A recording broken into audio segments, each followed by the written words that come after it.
Indonesia di antara Amerika dan Cina. Seberapa kuat kita? Perspektif anggaran pendapatan dan belanja negara. Anggaran pendapatan dan belanja negara Indonesia hari ini berada di kisaran 3.000 triliun atau sekitar 200 miliar dolar Amerika.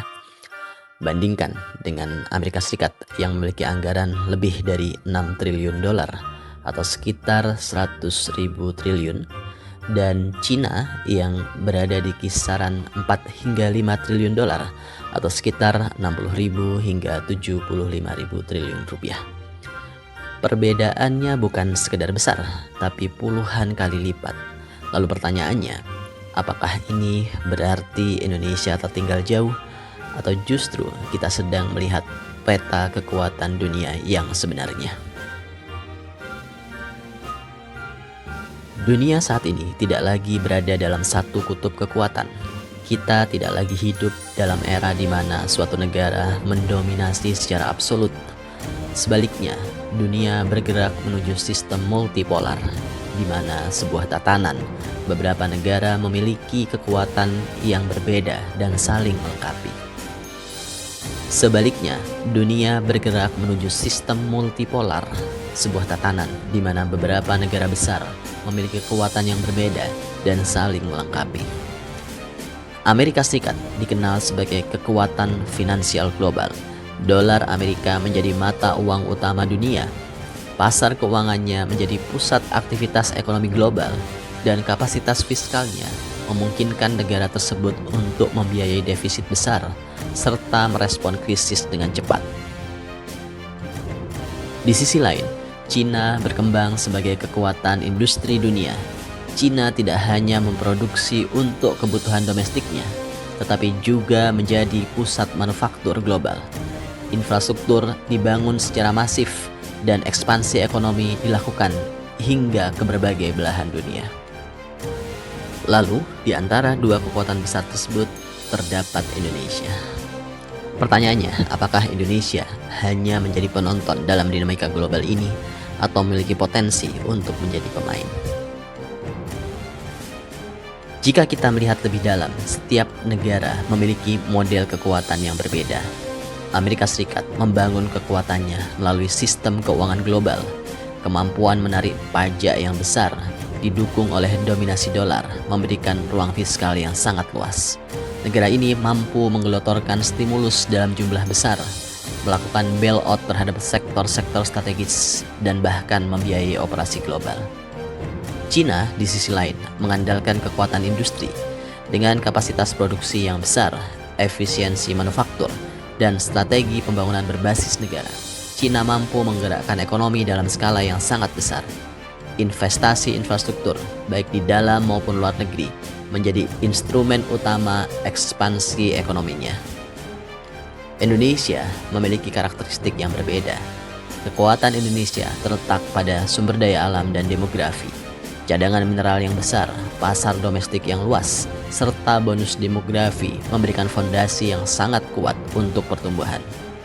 Namun, fondasi ini belum sepenuhnya diubah menjadi kekuatan. Disinilah peran APBN menjadi penting. APBN bukan sekedar angka dalam laporan keuangan negara. Ia adalah alat strategis yang menentukan arah pembangunan, kapasitas respon terhadap krisis, dan kemampuan negara dalam membangun masa depan.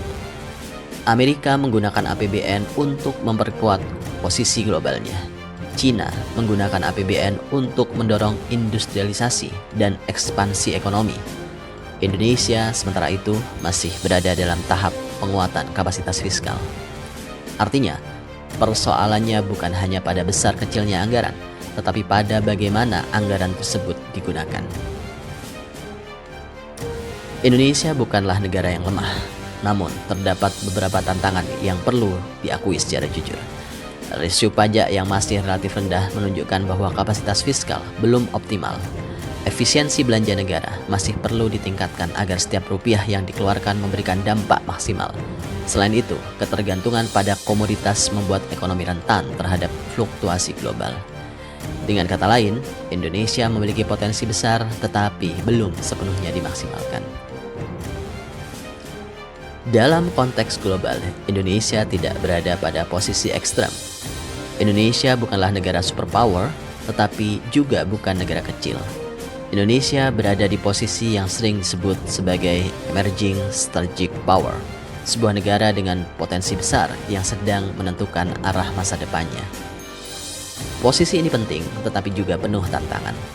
Karena pada titik ini, sebuah negara bisa memilih untuk naik menjadi kekuatan besar atau tetap berada di tengah tanpa mengalami lompatan signifikan. Masa depan Indonesia sangat ditentukan oleh keputusan yang diambil hari ini. Jika Indonesia mampu memperkuat sistem fiskal, meningkatkan kapasitas industri, dan membangun governance yang kuat, maka peluang untuk naik kelas menjadi kekuatan ekonomi besar dunia terbuka lebar.